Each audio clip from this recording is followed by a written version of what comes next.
नमस्कार दोस्तों, positive peach में आप सबका स्वागत है। आज मैं आपको बताऊंगी कि ऋषियों द्वारा श्री कृष्ण के पुत्र सांभा को यदुवंशी कुल के नाश का श्राप क्या था। दोस्तों, महाभारत युद्ध के 36 वर्ष बाद विश्वामित्र, असित, दुर्वासा, भृगु, नारद इत्यादि बड़े बड़े ऋषि द्वारिका के पास पिंडाकर क्षेत्र में निवास करने लगे थे।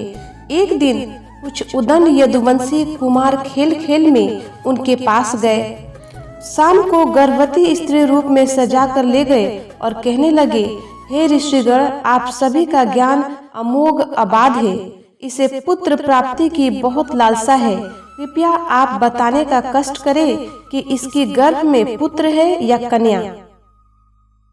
ऋषिगण महाज्ञानी थे और उन बालकों की मनसा जान क्रोधित होकर बोले, हे मूर्खों, तुम्हारे द्वारा किया गया ये कर्म माफ करने योग्य नहीं है। शाम को जो तुम बनावटी गर्भवती स्त्री बनाकर लाए हो, अब इसकी गर्भ से ऐसा मुसल पैदा होगा जो तुम्हारे संपूर्ण कुल का नाश करेगा।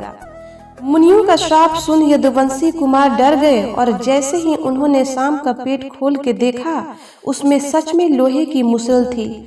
यह देख सभी कुमार पछताने लगे और मुसल ले जाकर राजा उग्रसेन के समक्ष रख दिया और सारा वृतांत सुनाया।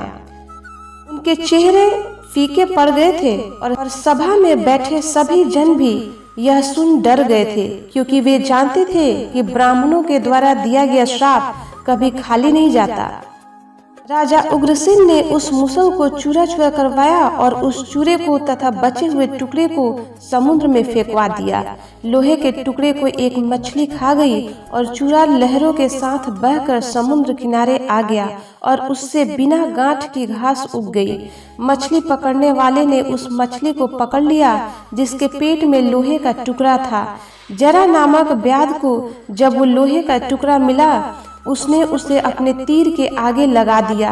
भगवान श्री कृष्ण ने यदुवंशियों के नाश करने हेतु उनकी बुद्धि हर ली और उन्होंने मैरेक नाम मदिरा का सेवन कर लिया, जिससे उन्हीं बुद्धि भ्रष्ट हो गई और ये सब आपस में ही लड़ने लगे।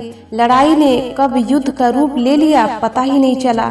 यदुवंशी एक दूसरे को मारने लगे और जब बाण समाप्त हो गए, धनुष और सभी अस्त्र शस्त्र टूट गए, तो उन्होंने एरका नामक घास को उखाड़ना शुरू कर दिया।